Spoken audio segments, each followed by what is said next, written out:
Well, the arts industry is overwhelmingly not that interested in real issues. They're much more concerned with, I don't know, esoteric issues and things that they can virtue signal about. But every now and again, you come across an artist who seems to have their feet firmly on the ground. I came across one such artist only last week, and I invited her on, and thankfully she said yes.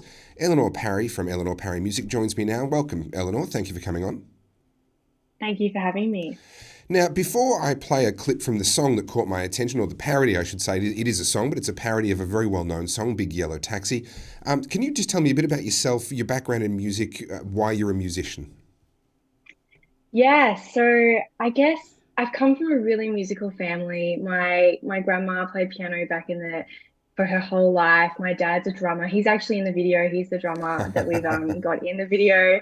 My brother, he's also the drummer. My uncle's the drummer. So very musical family. And then it was something that it just connected with me. So I grew up doing music, not sport, which is rare in a very small community. Mm. Then my parents were just the best. They would take me to Melbourne to do shows, rehearsals. I did the State School Spectacular growing up. And then I went on to study music after that in Melbourne, which I'm still studying. I'm currently doing a Master of Teaching, hopefully to be a classroom music teacher. Okay. That's the ultimate goal.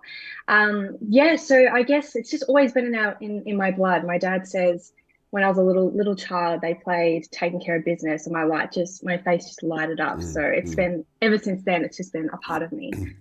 Well, I have to disagree with one thing. You said that your family was musical, and then you went on to list all of the drummers. You have to pick one. Are they musical or are they drummers? It's. Well, yeah, well, my dad, he plays every instrument. His main instrument he performs on is drums, but we all play a range of instruments, but that's kind of their main kind of line, drumming. So I Yeah. guess I'm the one who's broken out of that and stick with the piano like grandma.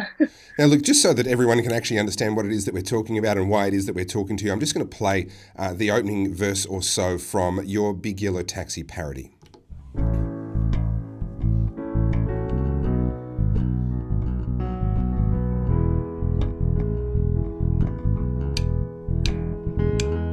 This is our paradise where they're putting up big power lines with towers and cables and a whole lot of warning signs.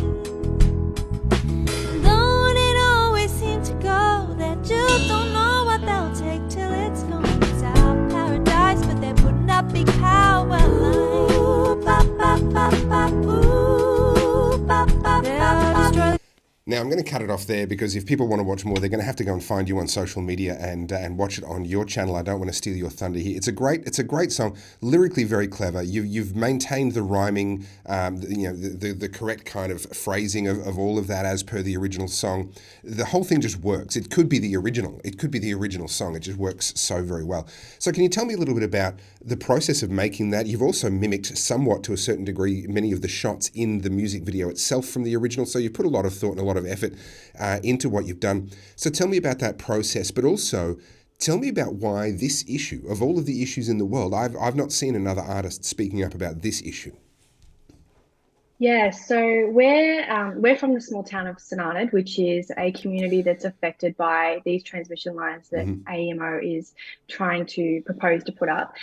We about back in April, they put out a massive 50-kilometer radius of where they were looking at putting these lines, and our Mm. small farm was actually in that radius.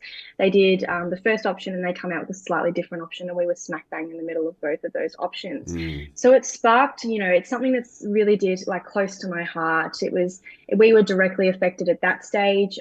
So we were feeling everything that farmers were feeling, are still feeling right now. So we Mm. wanted to do something, and I felt helpless. I felt like we're fighting a big company here. Mm. So after putting out, I put up something on social media to kind of put out the awareness, just sharing something, and someone come back with, oh, they're paving paradise. And I was like, oh, I should Mm. do that song. I should Mm. do a cover. And originally, it was just going to be a really small thing. We were just going to do the cover, maybe in a crop live, and then it just grew and grew and grew. And we reached Mm. out to the community. We adapted the lyrics, so we had 3 or 4 people that worked with us on that. Farmers, who had ideas, and we've just kind of put everyone's ideas, and it's just come together so well. We then recorded the song so that we can do lots and lots of takes, get the community in Mm. Mm. on those images. You can see them in front of the fire trucks there with some of them, and it's been phenomenal. So I guess because we were directly affected affected at that stage in April, we wanted to get the word out there. I was like, this isn't a conversation we need to have, which people are not having because they're not aware of it. Unless you're affected, you don't really know what's going on. So we wanted to get that out there, and this was a way that we knew we could do something different and target a different audience to get that conversation happening. So I guess, yeah, that's where it kind of all stemmed from. Well, Eleanor, you're a very talented musician, and I think what you've done is incredibly clever, and congratulations for putting this issue back on the map. This is an issue that you're absolutely right. City people are not aware of. I cut my teeth many years ago. I don't know how much you know my story, but I cut my teeth many years ago talking about irrigation water in the Murray-Darling Basin, and I'm from Melbourne. I'm a city boy.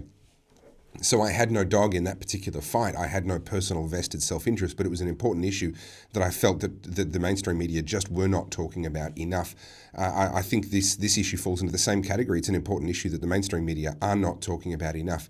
It's one of the costs of this green revolution that is just not being acknowledged by people outside of those that are directly affected. So well done to you for helping to put this on the map. I look forward to actually following this story. Now that you've kind of made it front and center for me as well, I think I'll give this a bit more focus. I think it deserves a bit more focus, and you can take the credit for really bringing that to my attention. So thank you so much, Eleanor, for your song. We'll put the socials, the links for people to find you in the description of this video, and thank you for coming on the Aussie Wire. Thank you so much for having me.